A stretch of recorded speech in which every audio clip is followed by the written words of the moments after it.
Alors bonjour à tous, donc comme je vous l'ai dit précédemment, nous allons voir dès maintenant notre grand 2 et ce grand 2 va être en fait en grande partie la correction des questions que vous avez faites normalement pour aujourd'hui. Donc grand 2, des pratiques diversifiées selon les groupes sociaux et les territoires. Donc on va répondre en fait aux 3 questions et je vais un petit peu élargir. Donc notre première question, tous les individus s'informent-ils de la même manière aujourd'hui en France va être en grande partie, bien évidemment, répondu grâce aux documents 1, 3 et 5, celui-ci, que je vous laisse mettre pause pour relire, puisqu'il est très important. Bien évidemment, le deuxième document qui me semblait très important, c'est cette caricature qui a été publiée dans le International New York Times et qui a été réalisée par Chapat le 16 octobre 2013, où vous voyez un papy qui tient la main de son petit enfant, très probablement. Le papy regarde un poster où il y a écrit On New Editions. Donc vous avez The News qui est aussi en papier et aussi sur tablette. Donc où il se dit je devrais me mettre au numérique. Et son petit enfant qui a visiblement un iPad à la main puisqu'on voit la pomme dessinée dessus, qui se dit je devrais me mettre au papier. Donc ça montre bien que de base, d'accord, les différentes générations ont chacun un mode de communication pour s'informer particulier, mais qui pourrait tendre à en utiliser un autre. Donc, plusieurs choses. Tout d'abord, les docs 1, 2 et 1, 3 et 5, excusez-moi, je vais y arriver, montrent que les individus ne s'informent pas tous de la même manière. Ça, je pense que c'est relativement clair et que vous l'avez bien compris. Donc déjà, on va avoir ce qu'on appelle une différence générationnelle importante. Tandis que vous avez d'un côté les jeunes qui vont privilégier Internet et le numérique parce qu'ils sont plus habitués, parce qu'ils ont déjà les outils pour le faire à leur disposition. Vous allez avoir les adultes qui sont davantage fidèles à la télévision et à la presse papier, puisqu'en fait, tout simplement, ils ont plus eu l'habitude également de les utiliser. Les réseaux sociaux, globalement, sont plus fréquentés par les jeunes, en tout cas certains réseaux sociaux, qui vont clairement délaisser la presse écrite et la radio. D'accord ? Donc voilà, c'est un peu un conflit intergénérationnel. Ça ne veut pas dire, si vous avez 16 ans et que vous utilisez la radio, que vous êtes un ovni. Hein. Il y en a. Mais c'est en général, si on doit généraliser, d'accord, voilà, c'est ce type de médias qui sont utilisés selon les générations. Un autre critère de différenciation réside dans l'équipement des individus et aussi dans la capacité de chacun à maîtriser ou non les outils numériques. C'est ce qu'on va appeler la fracture numérique. Donc vous l'avez vu notamment via les documents que j'ai mis à votre disposition et qui sont dans le manuel. Vous pouvez le voir notamment dans le doc numéro 5. Cette fracture, elle recoupe à la fois des critères socio-culturels et géographiques. Puisque ça dépend beaucoup de l'âge de la personne qui va pouvoir maîtriser ou non les outils numériques. Ça dépend aussi de la catégorie sociale, puisque les personnes les plus précaires, les plus pauvres, vont pas forcément avoir les moyens d'avoir un accès à Internet et d'avoir un média pour accéder à Internet, comme un smartphone ou un ordinateur. Du coup, ça dépend de beaucoup de choses. Et ça remet aussi en cause ce qu'on appelle l'égalité républicaine, parce que dans ce cadre-là, si on ne mettait en avant que l'information via le média Internet, ça couperait beaucoup de personnes de l'information, notamment les personnes âgées, par exemple. Et aussi, on a un dernier critère, c'est le critère culturel. Les plus politisés en France, ils vont avoir tendance, et notamment les plus aisés, à multiplier les sources d'information. Parce que pour eux, c'est une manière de montrer leur civisme par la multiplication des sources, par la confrontation des avis, etc. pour former une opinion qui juge une opinion, en tout cas en toute connaissance de cause. Donc ça, c'est possible, bien évidemment, si vous avez les moyens d'avoir un ordinateur, une télévision, d'avoir possibilité d'acheter de la presse, d'écouter la radio, du temps, etc. D'un autre côté, les publics qui sont les plus éloignés déjà des considérations politiques, ils vont plutôt s'informer via la télévision. D'accord ? C'est juste histoire d'être informé, mais pas avec un intérêt forcément très très évident pour la politique. Et enfin, d'accord, ces gens-là, ils vont avoir en fait plus facilement rapport à l'information d'une manière pratique ou via le fait divers. C'est-à-dire ce qui va les intéresser, c'est pas forcément de savoir ce qui va se passer dans le monde, mais plus de savoir ce qui se passe autour d'eux. Vous avez aussi cette fracture sociale. Non, oui, elle se fait aussi majoritairement via l'interaction familiale, c'est-à-dire que l'information pour les catégories les plus modestes va être un moyen d'alimenter une conversation familiale, et c'est à partir de ce moment-là que peut-être l'opinion politique va se forger. Donc on arrive à notre deuxième question. Quels arguments permettent de parler d'une fracture numérique en France ? Donc c'est un peu ce dont on a évoqué auparavant, sur le fait qu'au final ces fractures fait que en fonction de plein de critères, on ne va pas utiliser de la même manière, on ne va pas s'informer de la même manière. Donc la fracture numérique en France, elle est d'abord générationnelle, comme on l'a évoqué, puisque vous avez 100% des 18-24 ans en France qui font l'usage des outils numériques, que ce soit via une tablette, un smartphone, un ordinateur, peu importe. Alors que 11% des Français n'ont jamais utilisé Internet. Donc vous voyez, il y a vraiment une différence. Donc bien évidemment, les jeunes vont avoir beaucoup plus tendance à avoir accès à ces outils. Vous le voyez un petit peu sur cette infographie, où on voit que seulement 60% des plus de 70 ans ont un accès numérique.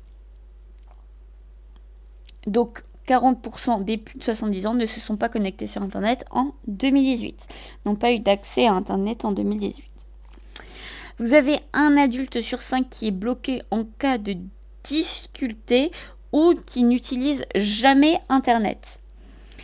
Donc, ça limite globalement l'autonomie, parce que si vous avez des difficultés, dès que vous êtes sur un ordinateur, vous allez moins avoir tendance à l'utiliser, puisque ça va vous frustrer, ou en tout cas vous énerver. Et du coup, vous allez préférer d'autres moyens pour vous informer qui sont plus faciles pour vous, puisque vous en avez plus l'habitude. Il y a aussi des gens, et notamment des personnes âgées, qui vont absolument rejeter Internet, c'est-à-dire qu'ils ne veulent pas aller sur Internet, ça ne les intéresse pas, ils n'ont pas envie, et du coup, ils font partie de ces 1 adulte sur 5. Voilà, donc déjà, en fonction de si on a envie d'utiliser Internet, et si on a la possibilité de le faire en autonomie et avec aisance, ça va modifier aussi la manière dont on va s'informer au quotidien. De plus, la fracture, elle est aussi sociale et culturelle. Vous voyez très bien sur l'infographie, si vous la regardez un petit peu en détail, qu'il y a une forte corrélation entre le diplôme et la part des non-internautes. Moins vous allez avoir de diplômes, moins vous allez aller sur Internet. Donc ça va bien évidemment aussi avoir un lien avec tout simplement les différences économiques et sociales. Tout simplement parce qu'en général, les non-diplômés, ils ont des emplois qui sont moins bien rémunérés et donc vont avoir moins de possibilités de se procurer un matériel qui reste un matériel cher, un smartphone ou un ordinateur, pour avoir accès à Internet. Ils vont aussi moins avoir eu de formation pour utiliser ces outils et donc être à l'aise avec. Et enfin, maintenant, avec la tertiarisation, et on le verra un peu plus tard, des emplois, du marché du travail, les personnes qui vont avoir des diplômes vont avoir plus tendance à savoir maîtriser les outils numériques, puisqu'ils vont les utiliser dans le cadre de leur travail. Donc ça change aussi tout ça. Donc, Parmi les 7% de Français qui n'ont ni ordinateur, ni tablette, ni smartphone, beaucoup vivent en situation de précarité, ce que je vous expliquais. Et donc cette fracture sociale, elle se manifeste aussi par l'usage que font les différentes catégorisations sociales d'Internet. Alors ça, c'est très intéressant. C'est-à-dire que on a, selon des statistiques, d'accord, les classes socio-économiques les plus basses, entre guillemets, basses, vont avoir un usage d'Internet pour le divertissement. C'est-à-dire qu'ils vont utiliser, par exemple, pour, je ne sais pas moi, regarder des vidéos, pour aller sur les réseaux sociaux, communiquer avec leurs proches, etc. Alors que plus vous allez dans une classe économique et sociale diplômée et aisée, plus vous allez avoir une utilisation d'Internet qui va être une utilisation,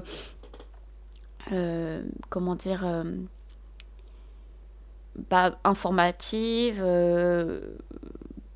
avec un lien avec la culture, etc. Voilà.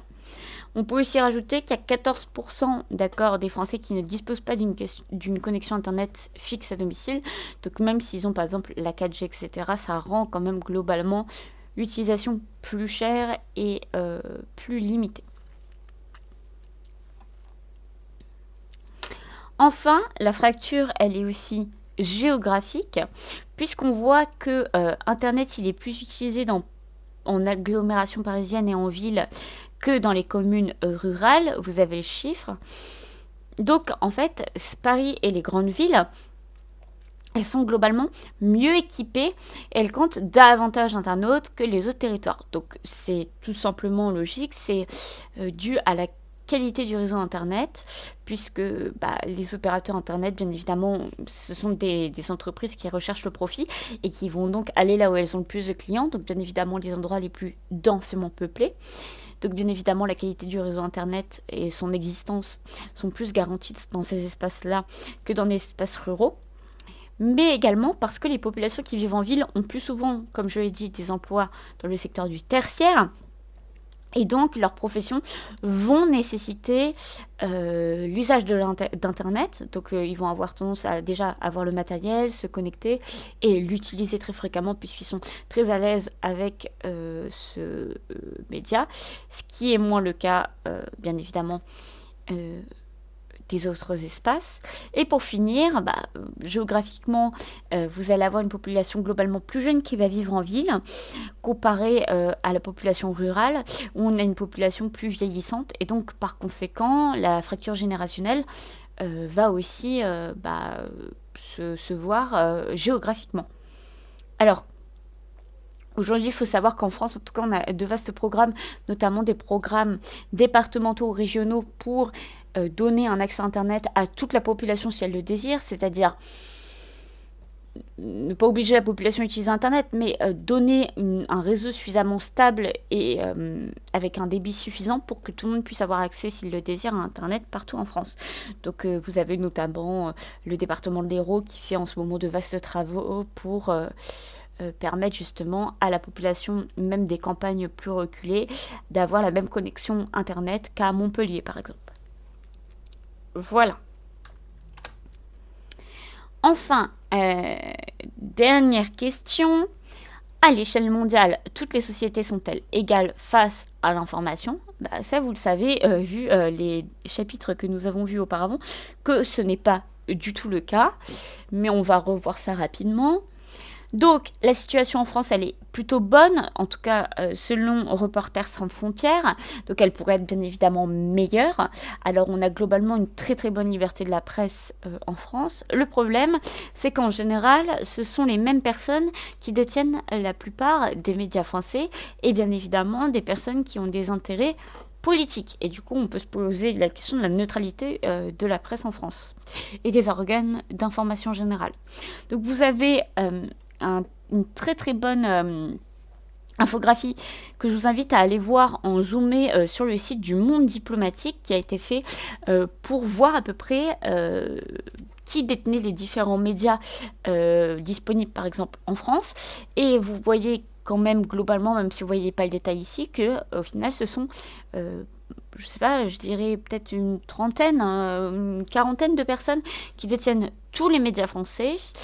euh, avec voilà, des médias plus ou moins importants. Et vous pouvez voir de grandes familles, par exemple, euh, euh, de grandes fortunes françaises, en fait, comme par exemple François Pinault ou la famille Bettencourt ou encore Bolloré, etc. Donc on voit que ce sont des personnes qui vont parfois s'impliquer politiquement, ou en tout cas avoir des intérêts politiques et économiques. Et vous avez des organes de presse qui sont souvent sous la même égide. Alors, pour vous donner un exemple, par exemple, le groupe qui détient Le Monde va détenir également Le Courrier International, Télérama, La Vie, euh, etc. Donc ça montre bien que parfois même des médias qui peuvent sembler très différents peuvent être tenus par un même groupe et donc par exemple diffuser un même point de vue. Euh, pour donner un autre exemple, on va prendre l'exemple de Bolloré par exemple, qui détient du coup Canal+, mais également CNews, C8, etc. Voilà, voilà. Donc ça, c'est un des gros problèmes qu'on a aujourd'hui en France, mais c'est pas qu'en France, hein, c'est dans plein de pays démocratiques, on va avoir le problème de ce qu'on appelle le mania de la presse, donc c'est ceux qui ont des empires un peu de presse avec différents médias. Globalement, quand on regarde la carte que vous aviez dans votre manuel qui montre justement les menaces sur l'information, donc un petit peu, si vous voulez, le baromètre des États qui ont plutôt une bonne liberté de la presse et ceux qui n'en ont pas, on voit que c'est le continent asiatique et africain qui ont des situations plutôt inquiétantes. Alors, l'Amérique, on a uniquement, bien évidemment, à Cuba, mais sinon, voilà, c'est surtout en Afrique et en Asie. Alors, bien évidemment, vous avez la Chine, hein, c'est un secret pour personne. La liberté de la presse, elle n'y est pas assurée. La liberté d'information, elle n'est pas garantie. Il y a énormément de censure. Et il y a même clairement une chasse un petit peu aux journalistes, puisque vous allez avoir énormément de journalistes qui vont être emprisonnés, contraints à l'exil ou même tués. Donc on a différents exemples. On a le cas par exemple d'Anna Politkovskaya en Russie qui a été tuée après avoir fait un bon nombre de, d'enquêtes journalistiques sur ce qui se passait en Tchétchénie. Vous avez beaucoup de journalistes chinois bien sûr qui disparaissent et il y en a eu un certain nombre qui ont disparu par exemple là avec la crise du coronavirus. Vous avez aussi récemment, alors là son nom m'échappe, mais un journaliste d'Arabie Saoudite qui avait été contraint à l'exil en Turquie, qui s'est fait assassiner en Turquie. Donc voilà, globalement, on a vraiment des situations très diverses au niveau de la liberté de la presse, avec des situations très difficiles dans certains pays. Alors vous verrez, clairement, hein, c'est le continent européen qui paraît le mieux desservi, mais il y a plein de pays en Europe où c'est pas si bien. C'est pas si on n'est pas en de si bonnes conditions que ça. On peut revoir notamment la Biélorussie, la Bulgarie, qui, je vous rappelle, est dans l'Union européenne, et ainsi de suite. Voilà. Donc, malgré que cette liberté de la presse, elle ne soit pas garantie dans tous les pays, il va y avoir quand même des luttes, et certaines populations vont lutter activement contre la censure de l'information. Alors, vous avez ça dans tous les pays, avec des journalistes justement qui risquent leur vie en révélant certaines informations. Vous avez les lanceurs d'alerte, on en a déjà parlé un petit peu avec Edward Snowden, même dans des pays, alors je reviens brièvement, vous voyez, les États-Unis, c'est une situation plutôt bonne, mais pourtant... voilà, on peut se poser la question avec Edward Snowden du risque de révéler la vérité, de faire une enquête, etc. Donc là, vous avez un article, je vous invite à lire si ça vous intéresse, donc de mettre pause et de le lire tranquillement. Mais si je vous le résume, on se rend compte que les internautes en Chine, pour en fait... aller à l'encontre de la censure, c'est-à-dire que à l'époque de MeToo, donc vous connaissez MeToo, hashtag MeToo, c'était cette affaire qui était sortie au niveau, enfin, Alors, je vais recommencer ma phrase. Donc, le hashtag MeToo, c'était un hashtag qui était sorti sur les réseaux sociaux suite à l'accusation d'Harvey Weinstein de viol et d'agression sexuelle sur la plupart des actrices qu'il gérait, entre guillemets, c'est-à-dire vu que c'est un producteur, donc voilà. Et donc, à ce moment-là, il y a eu un peu un hashtag pour dénoncer les violences faites aux femmes, notamment les violences sexuelles, en montrant qu'en fait, la plupart des femmes avaient déjà subi du harcèlement sexuel, des attouchements sexuels ou carrément des crimes sexuels. Et donc, les femmes devaient signifier justement un petit peu comme un cri de ralliement, cela avec l'hashtag MeToo. Et en fait, bien évidemment, en Chine, sur le Twitter chinois, sur aussi le Facebook chinois, enfin tout ce que vous voulez, bah, ça a été interdit, bien évidemment ce hashtag. Et donc les internautes ont trouvé des moyens en fait de contrecarrer un petit peu, si vous voulez, le blocage, puisque ce sont des blocages par mots-clés. Donc ils ont utilisé deux emojis, l'emoji riz et l'emoji lapin, puisque leur phonétique, la façon de prononcer ces mots en chinois mandarin donnait en fait MeToo. Donc ça donnait en fait tout simplement le hashtag, si vous voulez, en version mandarin. Sauf que comme on avait juste enlevé, si vous voulez, entre guillemets, l'écriture à l'anglaise, bah, ils ont pu comme ça quand même partager leurs expériences via le hashtag. Donc continuer par d'autres biais, en contournant un petit peu la censure, à répandre l'information. Voilà.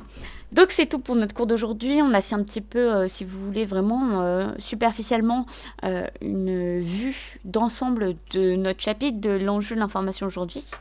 Et donc nous verrons ensuite dans notre premier axe un petit peu l'histoire des médias, quand est-ce qu'il y a eu vraiment une révolution des médias, donc une révolution de la presse, une révolution de la radio, etc.